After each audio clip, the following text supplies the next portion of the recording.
Do you remember meeting Gareth Patterson? He said he met you once at length in Hillsborough Park. I do remember Gareth. Well, Gareth was a sincere young man with a very clear determination in terms of the direction that he wanted to go in. He was seeking help, and he asked for the names of professional people who would be able to help him, and he was given that information. From me, he seemed to want me to be around so that there would be another person to talk to. And so I think between 2009 and 2012, we had very occasional email conversations. Well, I think there are several things to pick up on. First of all, of course, he was referred to me by another group. So it didn't start with me, it started somewhere else. Then he came to me, I gave him the information, and he went into group therapy. Now, I can't talk about anybody else's therapy, but this is the point I would like to make. This is a monoculture of a political idea. It's one point of view. And they control, excuse me, they control who gets in, they control who describes it, they control who decides what is success. Now, if we want to move this on, because I promise you, banning will not solve the problem. It will reinvent itself in a different way. The future is to bring ideological difference together in one room and recognize the diversity, and then look at the scientific data. And you are quoting many of these mental health bodies who are citing science, and yet when we ask for the peer-reviewed scientific material that shows categorically that interventions of this nature are always harmful, not one has come forward with that. Not even the American Psychological Association, which said there is no evidence one way or the other. It doesn't exist, and that's why they don't bring it forward. So we have to distinguish between what the mental health bodies say from their executives and what the hard science says in the journals. So Ghana, for example, in 2019, the largest study that's been done in the UK, showed clearly that there is no gay gene, and that the proportion of genetic input and emotional input is tiny. And that's why, by the way, the Royal College of Psychiatrists changed its viewpoint in 2014 and stopped saying that people are born gay, and then began to speak about environmental inputs, postnatal inputs in terms of this whole equation. And I'm afraid the media and the general population is behind what the medical bodies are actually saying, that we are not born gay. Even the gay activists are saying we are not born gay.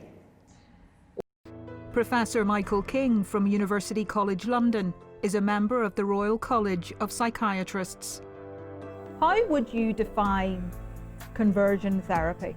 Basically, it's attempts to make someone who's homosexual or bisexual into a heterosexual. That's essentially what it is, a psychological treatment in quotes. But gradually, towards the end of last century, it morphed into a sort of religious intervention where spirituality was invoked as well.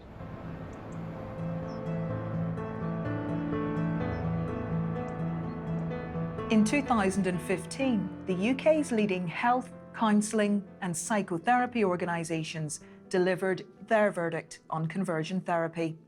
In a memorandum of understanding, they said any attempts to change, alter or reduce sexual orientation through psychological therapies and activities were unethical and potentially harmful. What is the evidence that people are born with their sexual orientation? And what is the evidence that they cannot change?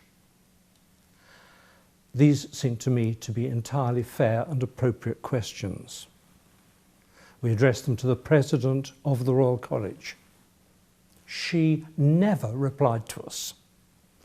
After 2 months, we had a letter saying we will not discuss these things. Now, I think that's gross. It's rude on any level, but in terms of their medical responsibilities, it's gross. We asked proper, well-researched and detailed questions about the science, and they won't discuss it. Spotlight presented both Gary and Gareth's accounts to Professor Michael King. Do you think that the therapy that was being offered to Gary and Gareth at that time could be classified or described as conversion therapy? Oh, definitely. The way you've described it to me, it comes within the remit of what people refer to with conversion therapy. Anyone who says that homosexuality is a broken form of sexuality is heading fast in that direction, because they're seeing it as pathology. And when you see sexuality as pathology, the next step is obviously to heal it or to change it. I'd be very careful with therapists that say sexuality is broken. The Royal College of Psychiatrists have misled both church and state. They made a submission to the Church of England which had 5 broad themes. You're born gay because it's biological. You can't change. If you try to change, you'll harm yourself. If you find that you're depressed or suicidal, you are probably suffering from homophobia in society. And likewise, if you find it hard to hold a same-sex relationship together, it's probably society's fault. Now, all 5 of those are unsupported by science.